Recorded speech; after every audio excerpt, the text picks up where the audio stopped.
कहते हैं दिल्ली दिल बरों की है, दिल जलों की है। कहते तो ये भी हैं कि दिल्ली दिल फरेबों की भी है। और लकी यानी कि लक्ष्मण लाल अग्रवाल में ये सारे गुण मौजूद थे। लोग उसकी शक्ल को देखकर ही कह देते थे, अबे दिल्ली से हो क्या? लकी वैसे दिखने में स्मार्ट और अट्रैक्टिव था, पर जेब से खस्ता हालत होने की वजह से रहता बेहद सिंपल तरीके से था। शर्ट का रंग उड़ा हुआ और पैंट से पैबंद जुड़ा हुआ। कहने को तो उसकी उम्र के लड़के दिल्ली की सड़कों पर रात को मोटर बाइक दौड़ाते थे, लेकिन लकी उर्फ लक्ष्मण लाल अग्रवाल सिर्फ कमरे से कॉलेज में पढ़ाई और गर्लफ्रेंड डिंपल के साथ थोड़ा वक्त बिताना, फिर कॉलेज से दुकान से जब होम डिलीवरी आए तो वहां, और फिर घर चला जाता था। हाँ, कभी कभी जब वो किसी लड़के को खाली सड़क पर मोटर बाइक दंदनाते हुए देखता तो कहता, एक दिन अपना टाइम भी आएगा जब मैं चश्मा लगाकर बैठूंगा और पीछे डिंपल को बैठाऊंगा। देखना, जब वो मेरी कमर में अपना हाथ कसेगी और मैं तेजी से मोटरसाइकिल को इंडिया गेट के आसपास दौड़ाऊंगा तो सारे दिल्ली का दिल हम दोनों को देखकर जलेगा। दुकान में रखा हुआ बर्नॉल भी काम नहीं आएगा। लकी ने कहा और अपने हाथ में बर्नॉल की क्रीम को दबा दिया। जैसे ही उसने क्रीम को दबाया, उसका क्रीम बाहर आ गई। अबे गधे, क्या कर रहा है? वो कोई स्पंज की गेंद है क्या जो उसे दबा रहा है? दुकान के मालिक ने उससे फटकारते हुए कहा और उसके सर पर एक चपत लगा दी। Sorry sir. लकी ने अपना सिर बचाते हुए कहा। वो करोल बाग में स्थित एक छोटी सी मेडिकल स्टोर पर काम करता था। उसकी दुकान का नाम था चमन मेडिकल स्टोर और उसके ओनर का नाम था चमन लाल। लकी पिछले 5 साल से इन्हीं की दुकान पर काम कर रहा था। यहाँ इस छोटी सी शॉप पर काम करना उसकी मजबूरी थी। लाइफ में कंगाली की वजह से उसे कॉलेज में पढ़ाई पूरी करने के लिए पार्ट टाइम जॉब करना था। उसने कई अच्छी जगह अच्छी तनख्वाह की नौकरी ढूंढी पर नहीं मिली और वो इस मेडिकल स्टोर पर ही अटक गया। गधे, अब इसके पैसे क्या तेरा बाप भरेगा? कटेगा। इसका पैसा भी तेरी तनख्वाह से कटेगा और एमआरपी से डबल रेट में कटेगा। चमन ने अपने दांतों को किचमिचाते हुए कहा। गुस्से की वजह से उसकी नाक फूल गई थी और लकी की सांसें। उसने घबराते हुए ओनर से पूछा, एमआरपी से डबल क्यों सर जी? ताकि अगली बार से ऐसी कोई हरकत करने से पहले तू डबल बार सोचे। चमन ने कहा और उसके हाथ से ट्यूब छीन ली। उसका जी तो चाह रहा था कि वो लकी की खोपड़ी पर एक और बार अपना हाथ साफ कर ले, लेकिन उससे पहले ही दुकान का फोन बजने लगा। फोन की घंटी बजते ही लकी को वहां से निकलने का मौका मिल गया और वो भागते हुए फोन उठाने के लिए चला गया। हेलो जी, करोल बाग के बेस्ट मेडिकल चमन मेडिकल स्टोर से बोल रहा हूं, बताइए क्या काम था? ये लकी की पेटेंट लाइन थी। चाहे कहीं से भी फोन आए, लेकिन उसे फोन पर बस यही बोलना था। जैसे ही इधर लकी ने अपनी बात कही, उधर से जवाब आया, मैं ब्लूमिंग नाइट होटल के कमरा नंबर 303 से बात कर रहा हूँ। एक छोटा सा ऑर्डर है, नोट करो और जल्दी से होटल पर डिलीवर करवा दो। वो एक लड़के की आवाज थी। उसकी आवाज में काफी भारीपन और एक अजीब सी जल्दबाजी थी।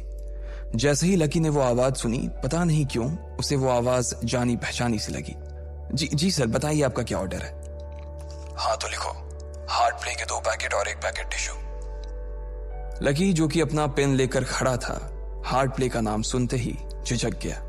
असल में हार्ट प्ले नाम का एक कंडोम आता था और इसलिए उसका नाम सुनते ही लकी शर्मा गया था। इतने साल से भी मेडिकल की स्टोर पर काम करने के बाद उसे इन चीजों का नाम सुनने में शर्म आती थी। हेलो भाई, लिखा कि नहीं लिखा? उस आदमी ने फिर से लकी से पूछा। जी सर, लिख लिया सर, लिख लिया। लकी ने खिसिया कर हंसते हुए कहा। लिख लिया तो फिर लेकर निकल, उस लड़के ने कहा। उसकी आवाज सुनकर ना जाने ऐसा क्यों लग रहा था कि वो बहुत बड़ा आदमी था। जी सर, लेकिन सर बाहर तो बारिश हो रही है, लकी ने कहा। उसने देखा कि बाहर बहुत तेज बारिश हो रही थी। उनकी दुकान के सामने पानी भर गया था और तेज हवाओं की वजह से चमन मेडिकल स्टोर का बोर्ड भी गिर गया था। लकी को लग रहा था कि वो इतनी तेज बारिश में अभी एकदम से तो नहीं निकल पाएगा, तो उसने उस लड़के को समझाते हुए कहा, सर मैं ऑर्डर तो ले आऊंगा पर थोड़ा टाइम लग जाएगा, बारिश थोड़ी थम जाए आप। इससे पहले कि वो कुछ आगे बोल पाता, फोन पर लड़का बोल पड़ा।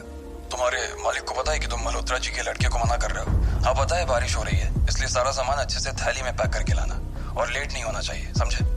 उस लड़के ने कहा और इससे पहले कि लकी आगे कुछ कह पाता, उसने फोन काट दिया। उधर से लकी के दुकान का ओनर उसे घूर कर देखा जा रहा था।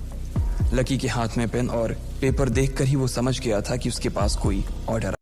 आज वैसे भी इतनी बरसात होने की वजह से सुबह से इक्का दुक्का ग्राहक ही दुकान पर आए थे। ऐसे में उसकी दुकान का मालिक एक भी ऑर्डर को छोड़ना नहीं चाहता था। वो लकी को देख रहा था और लकी बारिश की ओर देख रहा था। बारिश का बहाना नहीं चलेगा, जाना पड़ेगा, चमन लाल ने कहा। मैं बहाना नहीं कर रहा सर, थोड़ी बारिश धीमी हो जाए तो मैं चला जाऊंगा। अभी आप खुद ही देखिए कितनी तेज बारिश है। वो पता नहीं कोई मिस्टर मल्होत्रा का कोई बेटा कुछ ज्यादा ही जल्दी में था। मैं साइकिल से तो पहुंच नहीं पाऊंगा इतनी जल्दी। लकी ने उनकी ओर देखते हुए कहा। क्या कहा? मिस्टर मल्होत्रा जी का बेटा? तू मेरी दुकान बंद करवाएगा क्या? अभी क्या भी निकल उनका ऑर्डर लेके, वो हमारे बहुत पुराने कस्टमर है, चमन ने कहा। पर लकी ने कहा ही था कि चमन बोला। पर कुछ नहीं, तू मेरी मोटरसाइकिल ले जा, उसने गुस्से में कहा। अरे सर जी, 200 के ऑर्डर में मुश्किल से 40 रुपए बचेंगे, इससे 3 गुने का तो पेट्रोल ही लग जाएगा, और अगर गाड़ी रास्ते में बंद हो गई तो अलग से खर्चा, लकी ने समझाते हुए कहा। वो जानता था कि उसका मालिक इन सब बातों पर ध्यान नहीं देने वाला। चमन लाल बोला। कोई बात नहीं, तू जा, चाहे जो हो जाए ग्राहक नाराज नहीं होना चाहिए, और वैसे भी वो मल्होत्रा जी का बेटा है। चमन लाल ने मोटरसाइकिल की चाबी लकी की ओर उछालते हुए कहा। लकी ने चाबी ली। उसे देखकर उसके अंदर मिक्स फीलिंग आ गई। एक तो वो बहुत खुश हुआ कि बड़े दिनों बाद बाइक चलाने को मिलेगी, पर वहीं दूसरी तरफ दुखी इसलिए हुआ कि बाइक मिली भी तो ऐसी तेज बारिश में, अगर खराब हो गई तो इसकी चपत भी उसके सिर पर ही पड़ेगी। वो मुंह लटकाकर रेनकोट और हेलमेट पहनते हुए वहां से निकल गया। बाहर आकर बाइक को देखा तो लकी ने मन में सोचा, चलो ठीक है, जो होगा देखा जाएगा, कम से कम बाइक तो चलाने को मिल रही है। दरअसल लकी इतने साल काम करने के बाद भी अपने लिए एक मोटरसाइकिल नहीं ले पाया था। लकी की तनख्वाह ही इतनी भर थी कि सिर्फ उसके कमरे का किराया, उसकी साइकिल में डालने वाली हवा का खर्च, बिजली पानी का बिल और डिम्पल के साथ महीने में 1-2 बार बाहर खाने का खर्चा ही निकल पाता था। उसे डिम्पल की कही बात अक्सर याद आती थी। लकी, अगर अगले 2 महीने में तूने बाइक नहीं खरीदी ना तो मैं तेरे से ब्रेकअप कर लूंगी, देखना। असल में डिम्पल को लकी के साथ बाइक पर घूमने की बड़ी तमन्ना थी। लकी की इस उजाड़ जिंदगी में एक वही तो थी जिसके लिए जिंदा रहने को उसका जी चाहता था। जब भी वो उससे बाइक की बात करती तो लकी डिम्पल की इस बात को हंसकर टाल देता था। वो अपने मन में इस बात को अच्छे से जानता था कि डिम्पल उससे बहुत प्यार करती थी और वो उससे कभी छोड़कर नहीं जा सकती थी। वो दोनों एक दूसरे में ऐसे घुले मिले थे जैसे बादल बरसात में घुल जाती है। लकी को डिम्पल बहुत पसंद थी और वो उसके लिए दुनिया जहां की खुशियां खरीद कर ला देना चाहता था। वो चाहता था कि एक दिन वो डिम्पल को प्लेन में बैठाए, लेकिन उसके ये सब ख्वाब इस कम तनख्वाह की नौकरी की वजह से कभी पूरे नहीं होने वाले थे। पर आज उसके पास एक मौका था। वो डिम्पल को अपने साथ इस बारिश में राजपथ घुमाना चाहता था। वो उसे दिल्ली दिखाना चाहता था। चमन लाल को देने के लिए उसने पहले से ही बहाना सोच रखा था।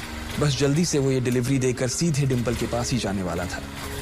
उसने होटल ब्लूमिंग नाइट के बाहर मोटर बाइक पार्क की और सीधे होटल के अंदर चला गया। लकी ने रिसेप्शन पर पहुंचकर नमस्ते करते हुए रिसेप्शनिस्ट को बोला, जी मैं चमन मेडिकल स्टोर से आया हूं, रूम नंबर 303 का ऑर्डर था सर। रिसेप्शन पर खड़ा आदमी उसके हाथ में काली थैली को देखकर समझ गया था कि उसमें क्या था और वो मंद ही मंद मुस्कुराते हुए बोला, 3rd फ्लोर पर है, लिफ्ट से चले जाओ, रेनकोट यहीं उतार देना। जैसा उस आदमी ने कहा लकी ने ठीक वैसा ही किया और लिफ्ट में चढ़ने के कुछ ही देर बाद वो 3रे माले पर पहुंच गया था। वो रूम नंबर 303 के बाहर पहुंचा और उसने डोरबेल बजाई। जैसे ही दरवाजा खुला लकी ने थैली आगे बढ़ाते हुए कहा, नमस्ते, मैं चमन मेडिकल स्टोर से लकी, ये आपका। इससे पहले कि लकी आगे कुछ कह पाता उसकी आंखें फटी की फटी रह गई थी। उसने अपने सामने जो देखा उसके बाद उसे ऐसा लगा कि बंद छत के नीचे भी उसके ऊपर आसमान से आकर एक जोरदार बिजली गिर गई थी। उसके सामने एक लड़की खड़ी थी। वो लड़की और कोई नहीं बल्कि उसकी गर्लफ्रेंड डिम्पल ही थी। उसने एक पर्पल कलर का नाइट गाउन पहन रखा था। उसके काले घने बाल गीले थे और उसने उन्हें अपने कंधे पर फैला रखा था।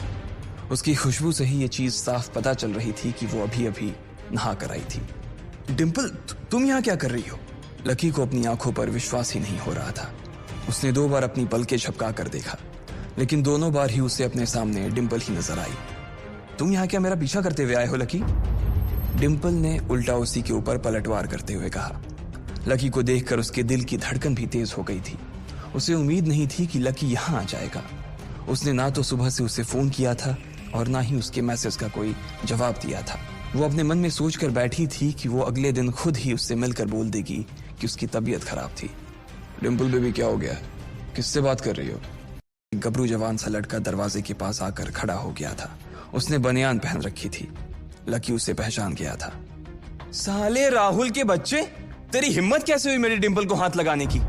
लकी ने जैसे ही राहुल को देखा उसके तन बदन में मानो आग सी लग गई थी। वो उसे इस वक्त इतना बुरा मारना चाहता था, इतना बुरा पीटना चाहता था जिसकी कोई हद सीमा नहीं थी। लकी जिस कॉलेज में पढ़ता था, राहुल और डिंपल भी उसी में पढ़ते थे और वो कॉलेज राहुल के फादर का ही था। डिंपल ने राहुल के पिता की एक कंपनी में जॉब पकड़ ली थी और राहुल उस पर बहुत लाइन मारता था। लकी ने 1-2 बार डिंपल को उससे दूर रहने के लिए भी कहा, लेकिन डिंपल ने उसे यह कहकर टाल दिया था कि वो सिर्फ अच्छे दोस्त थे। आज भी इससे पहले कि वो आगे बढ़ता, डिंपल उन दोनों के बीच आ गई। रुक जाओ, डिंपल ने गुस्से में कहा और लकी के सीने पर हाथ रखकर उसे रोक दिया। लकी लंबी सांसें ले रहा था और कुछ ही सांसों के बाद उसका गुस्सा शांत हो गया। अब डिंपल के पास भी छुपाने के लिए कुछ नहीं था, इसलिए उसने लकी से कहा, लकी, आज से तुम्हारा और मेरा ब्रेकअप। ब्रेकअप? लकी के पैरों के नीचे से जमीन खिसक गई थी। उसकी आंखें नम हो गईं। लकी को उसकी बातों पर विश्वास नहीं हो रहा था। उसने डिंपल की ओर देखा और बोला, डिंपल, हम पिछले 1 साल से एक दूसरे के साथ हैं और तुम हो कि मुझसे ब्रेकअप करना चाहती हो? अरे मैं तो तुम्हारे लिए नई बाइक लेने वाला था।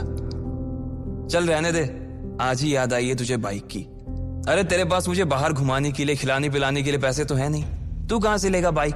और अगर ले भी लेगा तो उसमें पेट्रोल कहां से डलवाएगा? तेरी 8,000 रुपए महीने की नौकरी, उसमें होगा ये सब? लोग हंसते हैं मेरे ऊपर जब मैं सरोजनी में तेरे साथ घूमती हूँ। मैं ऐसी लाइफ नहीं जीना चाहती लकी। मैं तेरी तरह गरीब नहीं रहना चाहती। तूने मुझे फंसाया था, उल्लू बनाया था तूने मुझे, इसलिए मैंने राहुल से मैचअप कर लिया है।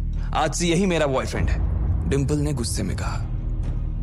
अच्छा, तो बेबी ये है तुम्हारा वो बेकार सा एक्स बॉयफ्रेंड? वो क्या? फिर उसने लकी के हाथ से थैली उठाई और उसमें से हार्ड प्ले का पैकेट निकालकर उसे चिढ़ाने के लिए उसे हवा में लहराने लगा। बाप रे, इससे बदकिस्मत इंसान इस दुनिया में और कौन होगा? राहुल ने उसकी टांग खींचते हुए कहा। लकी के पास उसकी बात का कोई जवाब नहीं था। उसने गुस्से से डिंपल की ओर देखा और अपनी हाथों की मुट्ठी भींच ली। फिर वो वहां से निकल गया। अबे पैसे तो ले जा, सब कुछ फ्री में देता जाएगा क्या? राहुल ने जोर से ठहाके लगाते हुए कहा, लेकिन लकी बिना उसकी बात सुनते ही निकल गया। उसके दिमाग में डिंपल के कहे शब्द गूंज रहे थे। उसने कभी सपने में नहीं सोचा था कि डिंपल उसके साथ कुछ ऐसा भी कर सकती थी। जिस इंसान के लिए वो इतना कुछ करना चाह रहा था, उसे उसकी कोई कदर ही नहीं थी। लकी इतना हताश हो गया था कि बुरी तरह से रोने लगा। इस बार वो लिफ्ट से नहीं बल्कि सीढ़ियों से नीचे उतरा और एक सीढ़ी उतरने के साथ उसके आंसू आंखों से छलकते जा रहे थे।